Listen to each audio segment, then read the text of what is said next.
Africa has a $2 trillion economy with about a third of its 54 countries seeing annual GDP growth of more than 6%.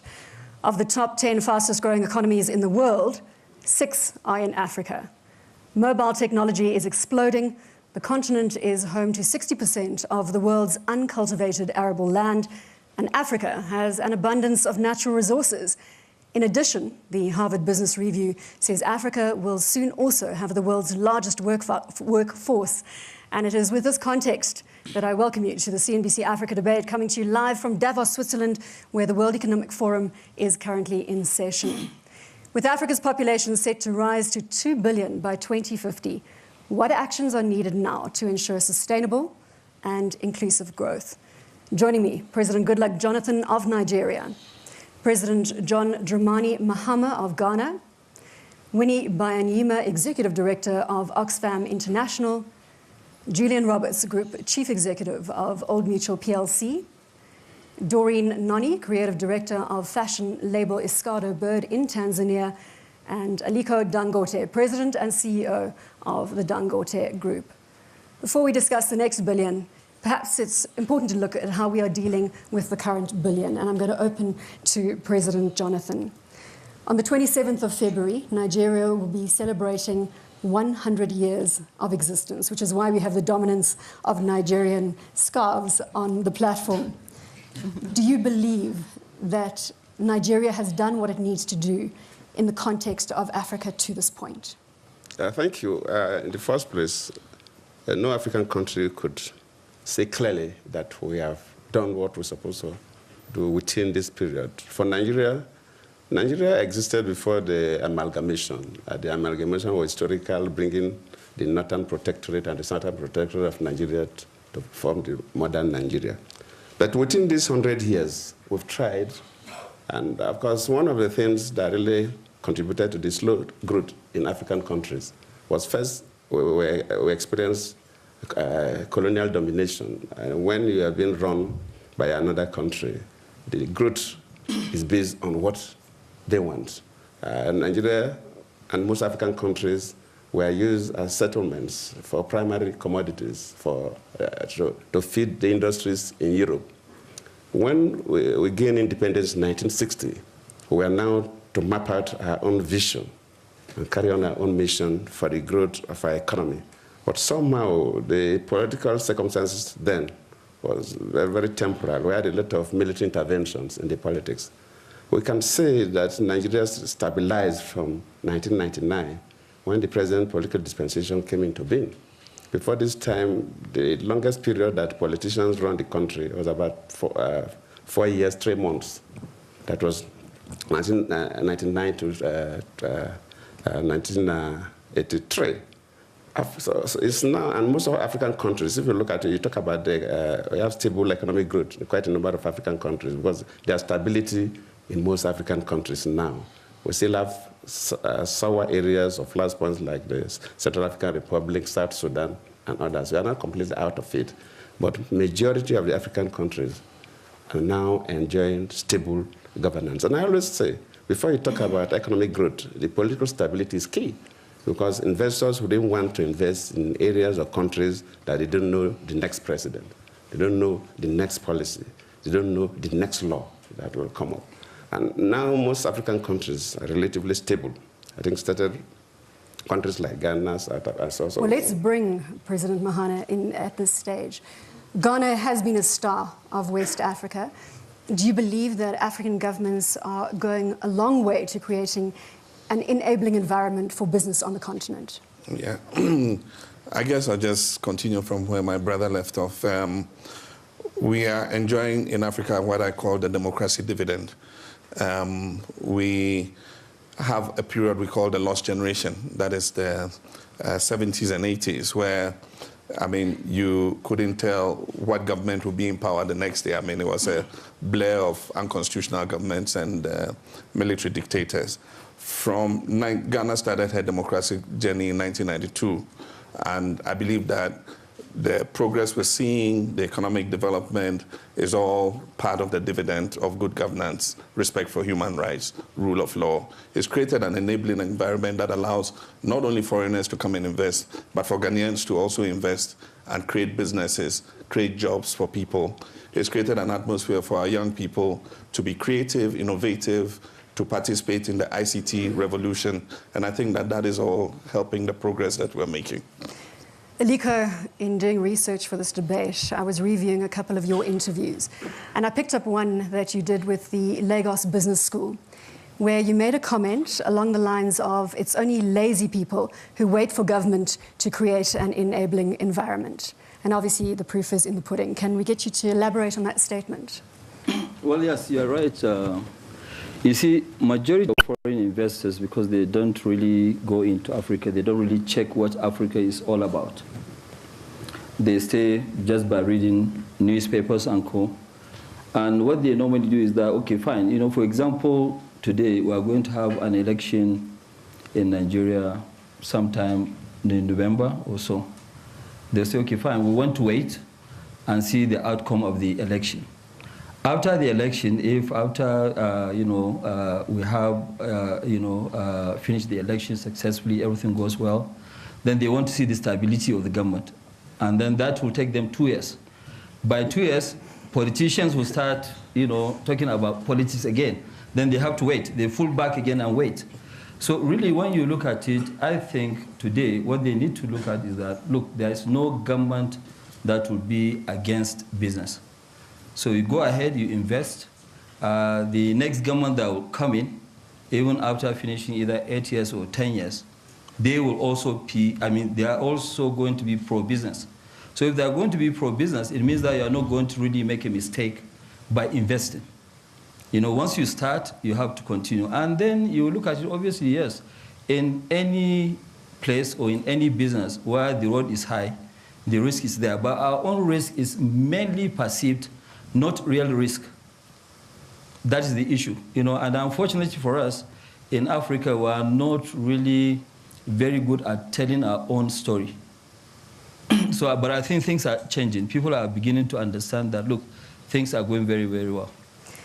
Winnie, let's bring you in here. And President Jonathan a little earlier mentioned Central African Republic, South Sudan, obviously making headlines across the globe.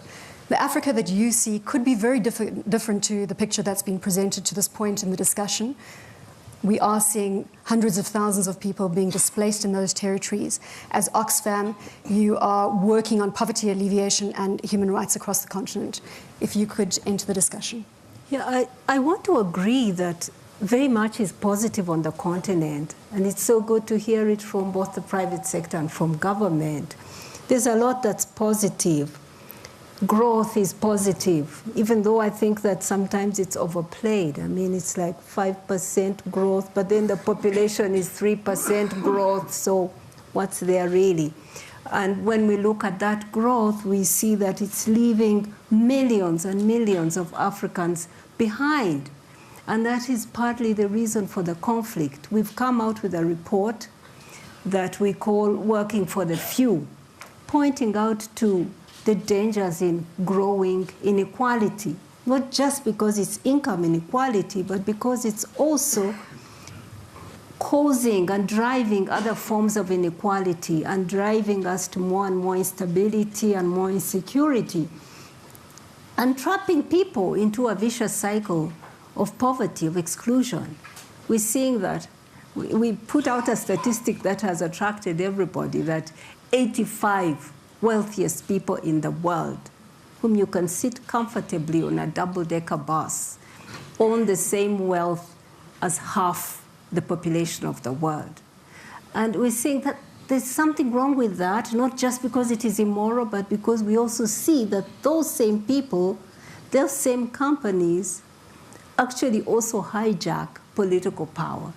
And institutions, public institutions, start to work in their favor against the majority. So we're seeing a concentration of wealth and power that is excluding, locking out millions of people, and that's driving instability and insecurity in the world. We're certainly going to come back to income inequality and economic inclusion. It's going to form a significant part of this debate. Julian, I'd like to bring you in here. Old Mutual has a very strong African heritage, listed in both Johannesburg and on the London Stock Exchange. And correct me if I'm wrong, but I believe you're present in 8 countries on the African continent at this stage. What is your view, an external view looking in? It's slightly different, but let me start with the absolute positive. We wouldn't be investing so much in the rest of Africa if we didn't absolutely believe that Africa is going to be the success story over the next few decades.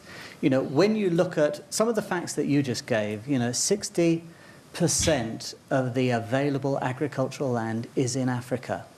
You know, 20% of the 50% of the people are under 20. So it's going to have 25% of the global workforce by 2050 without any of the pension problems of the aging people. So there is a huge opportunity. Already 700 million people have a mobile phone. 170 million people have access to the internet. So Africa is on the move and it's moving forward. But I still think there is significant work to do to make sure that we do have that enabling platform. So although there is huge growth, you know, we as a group have invested over $1.5 billion in infrastructure. We had one of our projects nationalized in one African country. Now, if you don't have a sound enabling environment, people aren't going to invest because they must know that they can get the reward. And there does have to be more of a partnership. Africa cannot succeed without a real handshake between private enterprise and the public sector. So there is more that countries need to do to make sure that there is that enabling platform so that investment can come through, that education and the skills can be developed, and then there will be no holding Africa back. Dorian, you run a successful business in Tanzania in the fashion industry, but you are also our global shaper voice, yes, the youth. And we referred earlier to this demographic dividend, which could become a problem if we don't deliver on promises that we have made, that Africa has made to the youth. We've seen 2 decades of very strong growth, and now that economic inclusion is incredibly important to filter down to the young people of Africa. To bring a stat into perspective here, the World Bank says that 5 million people every year make the transition from childhood to adulthood. That means that they turn 15. So 5 million people annually are making that transition. We spoke earlier of the fact that we are going to have the youngest workforce in the world very soon. Let's get your thoughts, and perhaps you're going to force the change for Africa. Well, like Winnie said here, I think there's only positive things that are going to happen in Africa. However, I feel strongly in order for us, the next generation, to actually come and make a positive impact, we need to change our mindset. Our mindset, we need to know our responsibilities to our country, and we need to have a determined and aggressive attitude, right? It's a pity because I feel as if in Tanzania that a lot of the young people are not feeling empowered right now. I feel as if maybe if we look into our educational systems, we could, a lot of the youth feel the need to go out and look for employment. We're not trained from a young age to actually to have entrepreneurial skills that are actually going to come and benefit the economy in the long run. I completely agree with what Mr. Dangote said. I feel as if, you know, like, we need to have about the, you know, lazy people. I think we need to have a proactive youth, and we can only get our continent to have inclusive growth if we're educated and have open-minded and change our mindset. Winnie, you'd like to interject there? I want to interject on this issue of an enabling business environment, and maybe also ask our presidents to give us their experience here. Because when I hear enabling business environment to bring the resources of the private sector, which we need, and look at what has been happening in Africa, what I see is that there's been just a race to the bottom.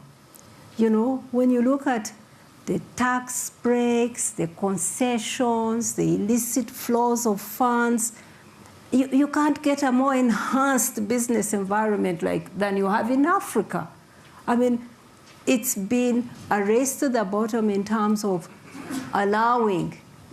attracting business into the continent.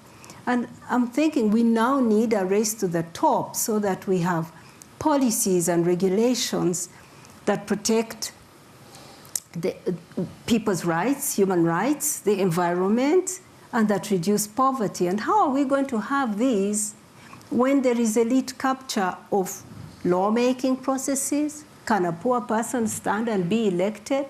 Can a parliament make a law that favors ordinary people and not the lobbyists who have the money? So there is a capture of wealth and power that's not letting us create an environment where business can do good, make profits, and also free people from poverty. Are you asking the presidents to make widespread changes in regulatory regimes? No, to help us know how we can unlock this, not favor the rich against the poor. Can you answer, Winnie? Yeah, we can do it by creating space for the private sector. I mean, when most of our countries, emerged from colonial domination, we believe that the state must enter business and provide everything for the citizens. So the state was in transportation, the state was in electricity generation, the state dominated telecoms. I mean, just name any sector. Even consumer goods, there were state enterprises producing consumer goods. What we're saying now is create space for the private sector to take that. It's better at doing it than government is at doing it. So leave that to the private sector. There are still, I mean, look at what we've done in telecoms. I mean, just allowing the private sector to come in with investment and innovation. I mean, telecoms have exploded across the continent. We still have electricity, we have water and all that, state dominated. Why don't you allow independent power producers to come in, invest their monies, produce power, feed it into the grid, and make it available to business to grow? So I think that creating space for the sector is good. At the time we needed to attract investments into the country, we gave very wide tax breaks.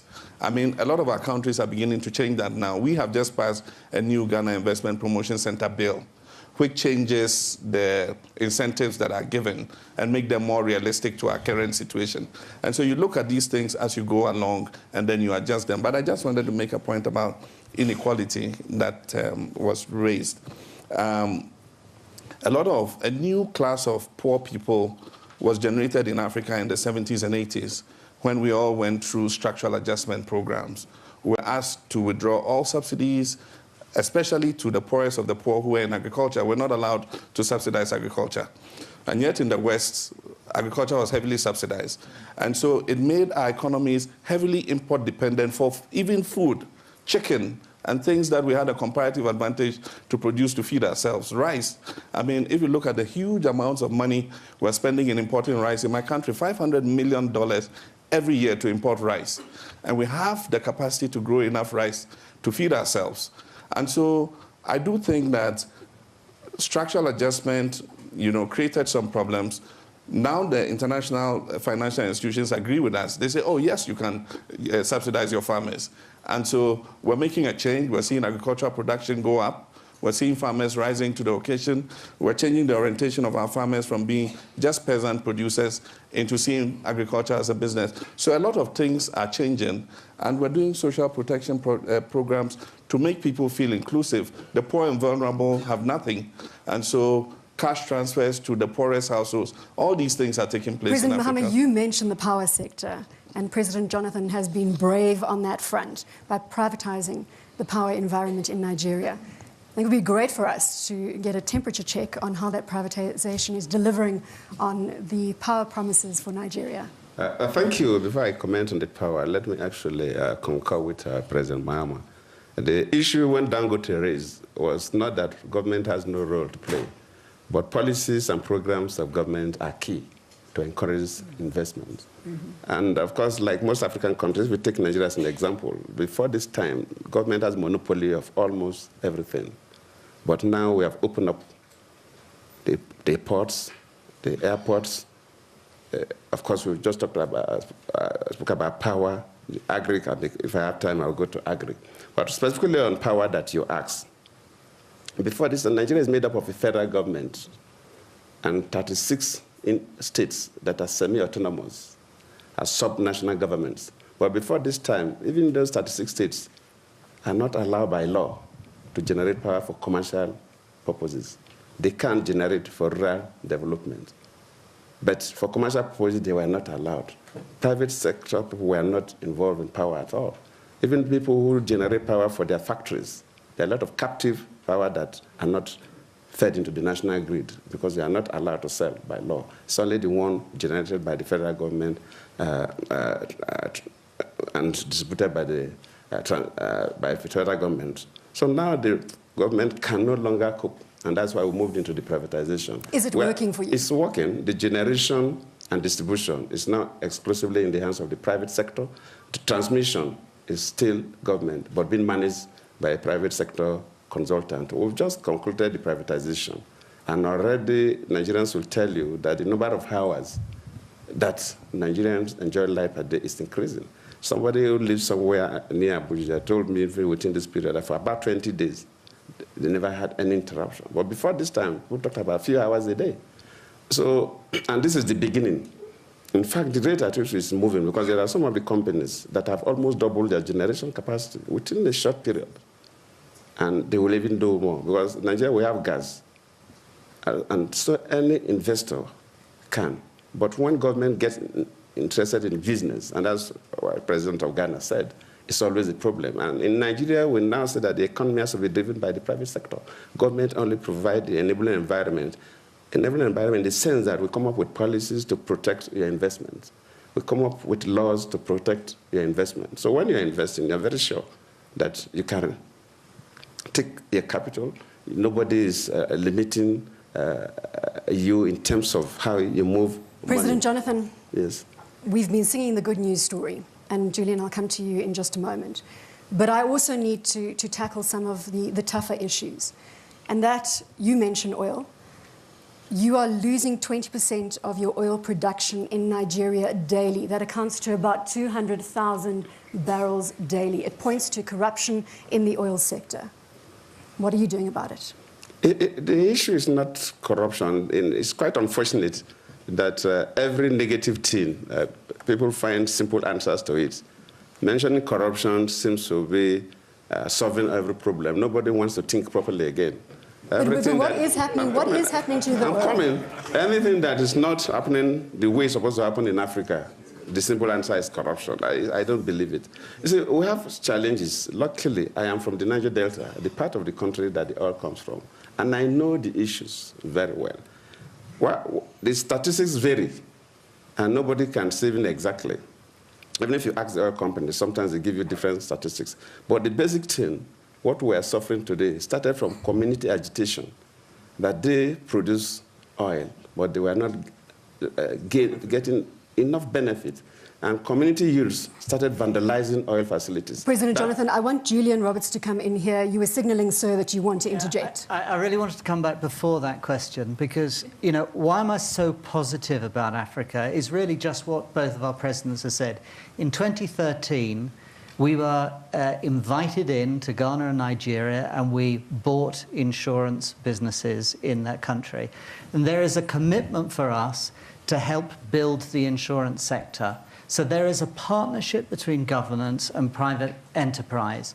So we are going to take the skill sets that we've got in South Africa and in the SADC region, and we're going to take that into these countries and help build the insurance and the banking sector. We'll build financial inclusion.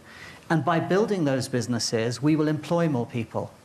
and therefore we'll deal with the poverty. So the more and more private enterprise comes in and helps generate growth moving forward, more people will be employed. But it takes a long time and a long journey to get there. Winnie? I have a lot of respect for my senior brothers here, the presidents in Africa, but I want to throw back the challenge, because when the governments withdraw from the private sector, it is good. From the roles that the private sector can do better, that is good. When they focus on regulating, on ensuring that the private sector does what it should do, that is good. But when you look across Africa and you see that the wealth or of the natural resources isn't creating jobs for African people, that we are still just piping minerals out of a hole and selling off without creating jobs for our people, isn't that the role of the government? Winnie, I've got a short-term solution. I'm going to throw it to Aliko here. There is a short-term solution, because when I was doing research for this debate and looking at the current 1 billion people on the continent that we are currently supporting, there is a glaring gap in intra-Africa trade, which currently only sits at 11%.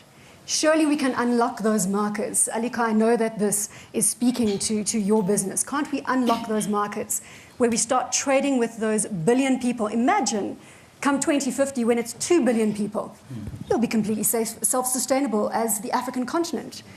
Well, I think, yes, when you look at it really, people are always even underestimating what Africa could be, because my vision is that if you look at Africa of 2050, we should have a united Africa, Africa Economic Community, where we have only one common market, where there will be free movement of goods and services and people. And today, for example, somebody like me, even though my own is a little bit better, because I'm from Nigeria, so we have 15 countries in the ECOWAS community. But I need a visa in almost, 38 countries, which means an American has more access into Africa than myself, because majority of them, they can go to the airport and get the visa and pass through. So I think what we need to do is to look at, okay, what does the future hold for us? What it holds for us is that if you look at it, even if today in Africa we've been growing the last 15 years at about 5.5%. And this 5.5%, majority of the countries really have no light, no power at all. So can you imagine if we have sufficient infrastructure or sufficient power? And not only that, going forward, now you say, okay, fine. If we are going to even grow at 4.5% for the next till 2050, which is about 37 years, it means that Africa will have a total GDP of about 9 trillion. 9 trillion, that's twice China today. And it can happen, it's possible. You see, but what we need to do is that the governments really, they have to make a policy where Africa will not only be supplying raw materials. It's about beneficiation. Yes. So if you are now going to do something in Africa, yes, we'll give you the permit, but let's give you 4 or 5 years of which come and set up the factory there. Everything is there, cheap labor is there, the market is there, you sell some there, and then you export. But what is happening is that majority of our mineral resources, they've been exported and processed, and they process them and bring them to sell to us at about 10% the cost. So I think these are the areas that we need to look at. It's certainly something that Minister Aganga, a Trade and Industry Minister in Nigeria, is forging ahead with, the industrial revolution in Nigeria. Doreen, I want to bring you in here. Come back to the opportunity. 1 billion people on the African continent. Imagine what that could do for your fashion business if you had free access to them. Imagine what will happen by 2050 if you have access to 2 billion. Can you get as excited as me? Well, certainly more money in my bank account. However, I just want to give a small example of a Chinese man who came from China, a little village in China, and flew all the way, saw the opportunity in Africa, set up his little workshop in Nigeria, and now he was still trading in Nigeria and still supplying clothes within Africa, but he also had his little workshop in China. But now he's come to employ over 3,000 people within Africa. He's earning over $1 million at the end of the year. And it's because he saw the opportunity and he decided to come into the country and provide good quality products. Fair enough, it will be a great opportunity. If infrastructure, you know, we improve our roads, like one of my problems is distribution. If I'm getting orders from, you know, let's say West Africa or Southern Africa, I'm like, okay, so how do I get my garments over there? I have to, you know, DHL and it's a bit costly for my pocket and the person that's receiving it. However, if I could have, I don't know, maybe found another way to get the garments there, then it will be distributed further. But my point is this, that at the end of the day, quality, we still need to be we need to, as much as it's good to have all these Julian, I want to, we are running out of time. Doreen, I'll come back to you in a second. Look at Old Mutual, its position. 8 countries on the African continent. I'm not letting this intra-trade issue go. I want a resolution on this panel before we leave today that we're going to open up Africa to one another. How many countries would you be accessing on the African continent if you could move freely? If it took shorter than 10 days to get a visa to visit Nigeria? No, it's absolutely the case. Our target should be 80% by 2050 of the inter-country trade flows. That should be the target. We have to do a number of different things. It's the visa process must be better. We must, in West Africa, it can take a month to get goods imported. We've got to, that's why I keep talking about the enabling platform. We've got to get rid of these barriers. The opportunities are there, and then trade will flow. This is low-hanging fruit, and I'm now going hard on the regulators in the room. Open up Africa, sir. Basically, you see, the issue of visa, I don't think is a major problem. In Nigeria, where even I've come up with the policy that you can get a visa at the airport if you're entering to encourage business people. Before this time, our visa maximum was to be 2 years. So is that operational, visa on arrival? Yes, now we can give you up to 10 years. But the issue and the key problem where inter-African trade is limited is transportation infrastructure. For you to move from one African country to the other, sometimes you have to go to Europe, go outside Africa for you to access another African country. So we need to talk to the airlines. Yeah, of course, airlines, rail system, until you get these road linkages, until you get the infrastructure in place. The political decision is simple. A president can just wave anything overnight. But until we get the infrastructure, inter-African trade becomes a limited factor. President Mahama, can you weigh in at this point? Yeah, I would say I feel ashamed that trade between our countries is only 11%. It's unacceptable. We have these protocols on the books where we agree that goods and services and people can move freely amongst our countries. But the reality of the fact is that if you're taking products from Nigeria and bringing them to Ghana, you have to go through like 5, 6, 7 border checks. And at every border check, the amount of money you have to pay, especially in illegal collections, is so much. And so it needs a certain political will to be able to do that.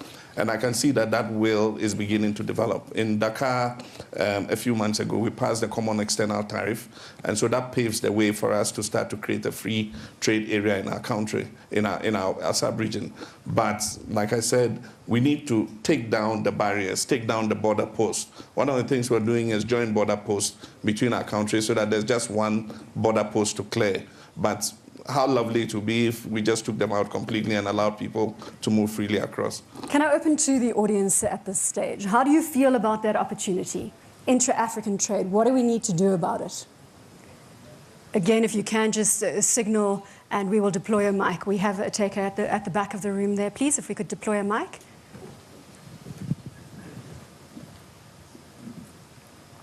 While we're waiting for it to get there, Aliko, the other thing that we need to touch on is entrepreneurship.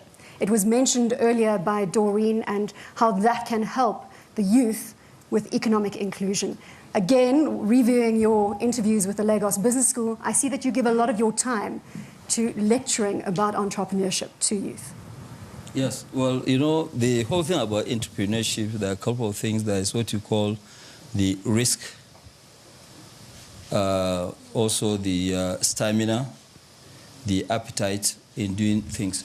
When you look at this, we have what it takes in Africa for people to actually get into business. Unfortunately, you know, one of the areas that I think we need to improve on is actually access to, you know, financing. You know, access to financing, especially when you look at small, medium enterprises, it is almost very difficult for them to have money, you know, I mean, to have access to financing that is affordable. You know, because if you are going to borrow money at 20% and above, it might be very, very tough for you to take a risk. Because any mistake, you'll just go under. So I believe in our own setting in Africa, based on entrepreneurship, there are quite a lot of people who are very, very, very entrepreneurial and who really have the market. I mean, what do you need? You know, if you take the risk, the market is there. So you really don't have to do much. As you have proved with your success. If I could go to the back of the room, please. Yeah. I think for the development of any country, infrastructure is very important, particularly for the airports. Airports is the main driving of the economy, and also second is power. I think the countries has to more focus on the airports. Airports is the front face of the country.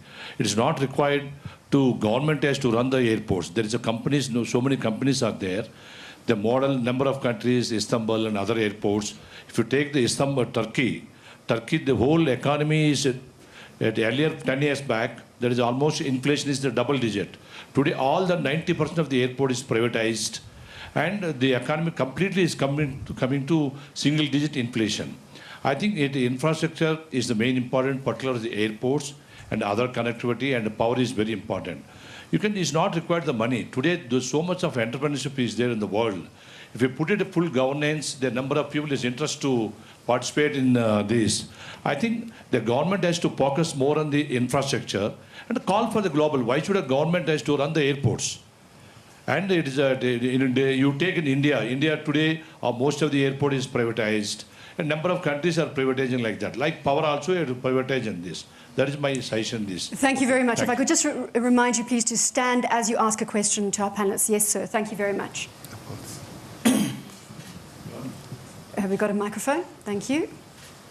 Thank you very much. I'm Ebuka Obiuchendu, from a global shaper from the Lagos Hub in Nigeria. I think it's impossible to talk about all of this integration without mentioning security or the lack of it. And I know Mr. President of Nigeria would agree with me that a lot of the problems we have with security in my country are not even by Nigerians. So I'd like to know what your thoughts are going forward, maybe to both presidents, on how to tackle that issue. Thank you. Security. President Mahama, would you like to start? Yeah, there can be no development and progress without security and stability. And so that is one of the issues we need to address. Unfortunately, as a result of the need to commit more funding to the social sectors, health and education, a lot of us in our countries, forgot the need to continue to strengthen security. And so you would find that when the incident in Mali happened, it took France to come in to give us breathing space to mobilize our troops to be able to go into Mali and help. And so when it comes to security, I must say that we do have a problem. We need to pay attention to security as well. Let's bring Nigeria into the security discussion. You've got a terror group, Boko Haram, operating in northern Nigeria. But you're not alone. In East Africa, we've got Al-Shabaab. How are you reacting to these terror forces? And thank you for bringing us to the security issue. Of course, security is key to the development of any nation, because if people cannot move freely, then of course it will inhibit investment, no doubt about that. We have the Boko Haram challenge. Of course, you know that the first attack was even in Abuja. Boko Haram didn't start from Maiduguri. It started right there at the federal capital. The UN building was bombed. The headquarters of the Nigerian police was bombed. That's how it was. It was quite bad. But now we've been able to push it to not the whole of even 3 states, but a section, especially a border area between Nigeria and Cameroon. And that is where we need a lot of cooperation between the countries. I will even have a meeting with Paul Biya next week for our security to move freely. Sometimes the Nigerian securities could get these people up to the boundary area, but immediately they cross, you now have a inhibition in terms of the approach. But we are working very hard. We are always changing. Is Boko Haram the biggest threat to Nigeria's security? In terms of security for now, yes, of course, the greatest challenge we have. Winnie, I want you to add your voice here. Yeah, I would like to say that Africa is really moving down a road that is of more and more insecurity. Next to Latin America, Africa is the most unequal continent in the world. 6 out of the 10 countries that are most unequal are in Africa today. And what we are seeing is more and more citizen insecurity as we have in Latin America. And it is an expression of the majority of people feeling locked out of governance, feeling that the rules are rigged in favor of a few. And unless we address this question of inclusion, of creating jobs, both economic and political inclusion, I'm afraid insecurity will continue to rise. So we need to tackle the issues of economic inclusion, creating jobs, good jobs for people. And secondly, in terms of addressing questions like terrorism today, I think we are putting a lot in a military victory to terrorism. And that will continue to elude us, I'm afraid. One of the top tweets coming through is that we are losing our talented youth. A quick comment there, Doreen, from you before we go back. And if I could get a mic to this gentleman here. Thank you. Sorry, we're losing our talented youth. Do I think we're losing Do you think we are? A tweet coming through on our feed at the moment. Define losing exactly. Losing how? As in they're leaving the country, a talent drain. Oh, yes, brain drain. Have you thought of leaving? No, never. Well, I left, I was fortunate enough to get educated abroad, but I have been raised by entrepreneurial parents, and whenever people ask me, why did I go back home, I say that Africa needs me. Well, it's good that Africa needs you, and you are staying, so if you could go ahead with your question. Okay. Just hold it straight up to you. All right. Okay. Thank you very much. My name is Jimovia. I'm from Nigeria. I will speak on intra-African trade. One major problem between African countries have to do with the issue of doubt, mistrust, and probably xenophobia. Because just a few years ago, it took a whole presidency to intervene when one of the countries, I won't mention the name, refused to allow Nigerian business people in on account of the fact that they didn't have yellow fever cards. And yellow fever has been eradicated all over the world. But that country insists you must have yellow fever vaccination before you get in there. You get into the United States, no one asks you about yellow fever vaccination. You get into Britain, no one asks you. You go into Ghana, no one asks you. But Nigerians go into this particular country, they stop them and maybe even deport them. So I call that mistrust and xenophobia, nothing else. Until they required the whole, it was going to create a whole diplomatic row before that country backed down a little bit, then it was resolved. That's number one. That also creates problem of intra-African trade. Mistrust. I'm going to leave it to one comment per person. Okay. And again, that comes back to allowing the free movement of goods and people across the African continent. Very correct. Finally, please allow me this. We have this issue of international media. I don't mean CNBC. Please, trust me. Well, thank you very much. Otherwise, I will cut your mic. They have this issue of what I would say stereotyping Africans and African businesses and African people in terms of the fact that corruption, they say, you type in Google about Africa and business opportunity, they tell you there's corruption there. They tell you there's wars. They tell you there's fighting. This is your final point. It's final point. You have about 300,000 Google entries on negativism and stereotyping of inferiority issues about Africa, whereas you have only about few hundreds of opportunities and economic development. Thank you so much. That's very important. Thank you very much, sir. If you could just pass the mic to the gentleman behind you. Thank you very much. a valid point. Thank you. I'm Arnaud Ventura. I'm one of the YGL group member. I'm the co-founder of Planet Finance Group, a microfinance group, and I would like to address the social inclusion issue. I believe one of the major issues of the world today, and specifically of Africa, is the issue of inclusion, social inclusion with increasing inequality. I'm obviously focusing on financial inclusion, and I believe financial inclusion, and specifically in Africa, which is a country of millions of entrepreneurs, can be a recipe for success. We manage many banks, microfinance banks in Africa.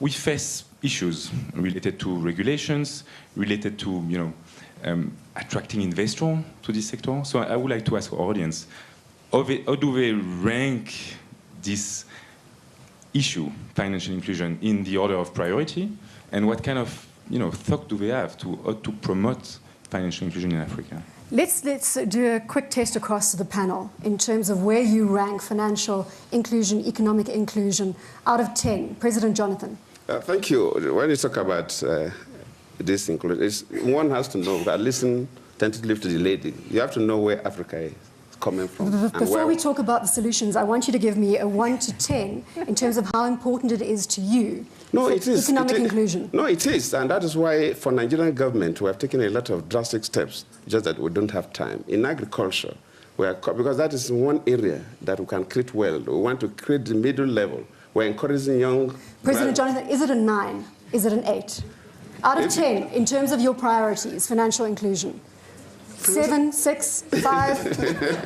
You're not going to give me a number. No, you don't deal with numbers that way. President Mahama, can I get a number out of President Mahama of Ghana? Let me just make a quick point. A number? What? A number, sir? It's a top priority. As government, withdraws and creates space for the private sector, one of government's major responsibility is to ensure economic inclusion, distribute the fruits of growth, so that everybody feels they have a stake in the economic progress of the country. So it's a 10. A 9. A 9 and 8. A 10.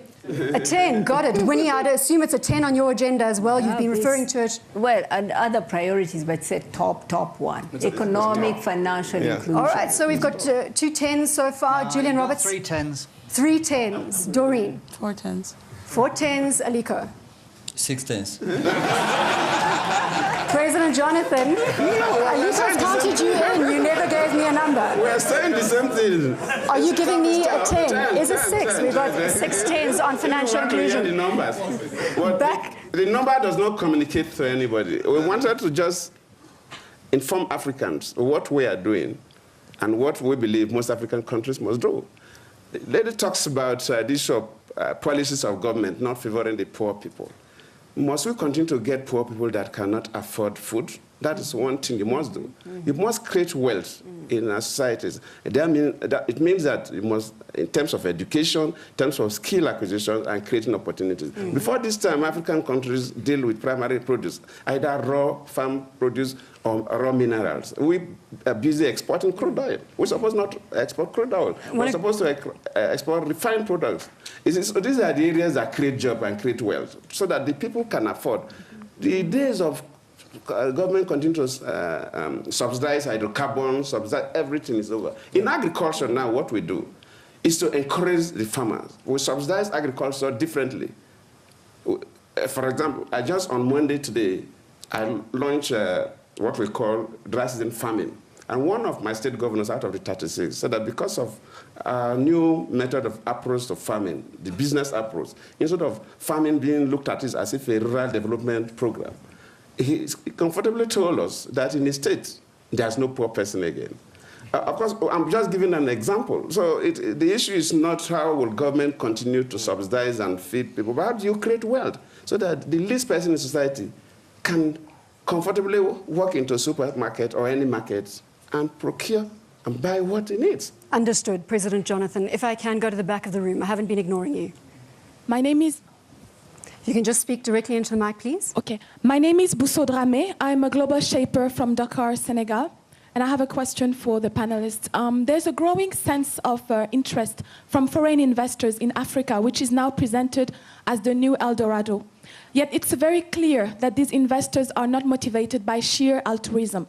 So how do we as Africans ensure that we cater to our own interests and use this foreign direct investment and leverage private sector as a platform for sustainable economic and social growth? Thank you. Any takers on the panel? Yeah. President Mahama? Yes, foreign investment is important, but growing the domestic private sector is also important. And so in the past, we were used to giving incentives to foreign investors to come and invest, but not extending those same incentives to our own domestic private sector. I think that is changing now. With the new regulations coming out and the new laws coming out, we're extending incentives to both foreign investors and also to domestic investors. And so we're leveling the playing ground for everybody. Winnie? Yeah, I want to use a good story about Ghana for me to answer this question. Ghana has made a law to govern its petroleum sector that gives a strong role for the government to ensure that the private sector, the companies that are mining, drilling the oil, pay their fair share of taxes. It's given power to the parliament to oversee the sector, and given a role to civil society to demand and talk accountability and expose what is happening in the sector. Recently, I was at the World Economic Forum meeting in Africa, and I happened to be on a panel and raised this issue of transparency in the extractives industries. And Tullow chairman got up and answered my question. My question was, why does Tullow declare what it produces, what it earns in Ghana? You'll find it on the website. They are accountable. But when they come to my country, which I'm not going to mention, they do not share their contracts. They will not share the information, and we cannot know. We are running out of time. I'd like to get... Yes. The answer was, Ghana requires us to do so by law. Uganda does not require us to do it by law. So, I've said that. You mentioned now a slip of the tongue. My point is that the governments must play their part, and the private sector must not have double standards. Private sector is dying to get a word in here. Aliko. Thank you very much. Well, I think it's true. But when you look at it really in Nigeria, I think we have one of the most attractive investment policies. I mean, the policies that we have really have changed and transformed the private sector. I mean, for example, if I even had a dream 5 years ago, you told me that I'm going to go into agriculture, I would totally say no. That must have been not only a mistake, or it must have been a bad dream. But you know, today we're actually investing $2.3 billion between sugar, $2 billion, and rice, about $300 million. And this all to do with government policies, because the policy of the government is that we want to see that in the next 5 years, Nigeria produce all what they need. And we want to replicate that. In West Africa alone, the import of sugar is 4.5 million tons, but rice is worse, it's 13.2 million tons in just West Africa. And you know, we can grow rice almost anywhere. So what we are also trying to do, you talk about this financial inclusion. Yes, of course, you know, when we incubate companies, we now go ahead and list them and make sure that the people domestically are involved, whether the companies are in South Africa, and we are going to list in South Africa. So at least the downtrodden will also be part of the process, and also they will enjoy. In agriculture alone, we are going to create almost 180,000 jobs in the next 4 years. So it's part of what we are giving back to the society. Gillian? I think the thing, we should not be worried about this aspect at all, because as foreign investment comes in, there are some skills that we don't have across Africa.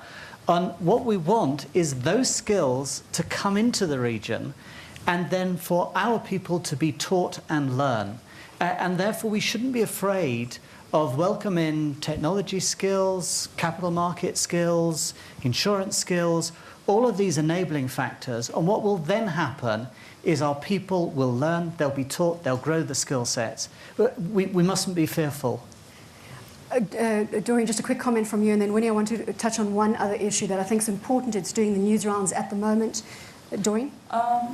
I think it's good to embrace foreign investment, it will bring about competition. Competition is good because we will improve our quality on our products or services that we're producing. I feel maybe one of the things that I've noticed back home is that we don't believe in local produced products because we are more exposed to better quality products out there. So if I can afford to buy a product or pay for a service that has better quality, I'll obviously opt for that rather than the locally produced product. However, we also need good governance. Yeah, the leaders need to make sure that the local people benefits, just as they're doing in Ghana. We should try and employ the same vision. We should all have a national vision that benefits the local person first rather than the investor. Winnie, I want to touch on this issue. I don't want to spend much time on it, and that is the anti-gay legislation that has just been passed in Nigeria. I want to put this in the context of the African continent. 38 countries out of 54 are in agreement with this legislation. So it's a cultural issue. How do we balance cultural pressure with international pressure when it comes to human rights issues? A very short answer, and then I'm going to closing comments on the panel. Well, there are universal norms that we adhere to, but increasingly, countries in the South are putting a challenge on how universal norms have been set or are set, because there is a different worldview from different regions, and as these regions emerge, they are saying that give us space also to write the rules of human rights. These were written before we were even born as independent nations. So some space has to be created for an interpretation of human rights that is global and that allows for specificities. Thank you for clarification on that front. We're going to closing comments. Please, if we can, keep these short and succinct. We've got about 2 minutes left of the broadcast. President Jonathan, Africa, your vision 2050. 2050, that's about 36 years away. I believe from what I'm seeing in Nigeria, the economic growth in Africa and issues of job creation, wealth creation will be at the top. President Mahama? I think going forward, jobs. We just need to create jobs for the growing African population. Winnie, it's got to be about financial inclusion for you at the top of the agenda, or am I wrong? It's inclusion, economic, social, and political. Julian Roberts. If governments get the right platform, then I am absolutely confident Africa 2050 will be a dominant region in the world. Doreen? Well, I think in order for us to have sustainable, inclusive growth, we need to awaken the youth and make them know their responsibilities to their country. We need to coordinate through mentorship and good governance to pave them in the right direction. And finally, we need to direct them as well. It's so that they can, go out there and be entrepreneurial. Mr. Dangote. Well, my own is, I think, to say that our governments, in partnership with the government, with the private sector, we should continue to invest heavily on infrastructure, education, and also to ensure that we continue with this strong record of GDP growth, macroeconomic stability, political stability, and also trying to sort out most of the conflicts that that are happening today in Africa. Eventually, we'll end up having a very, great, united, Africa, that's very prosperous and stronger than any continent in the world. Thank you to all my panelists for your insights. And that brings us to the end of the CNBC Africa debate.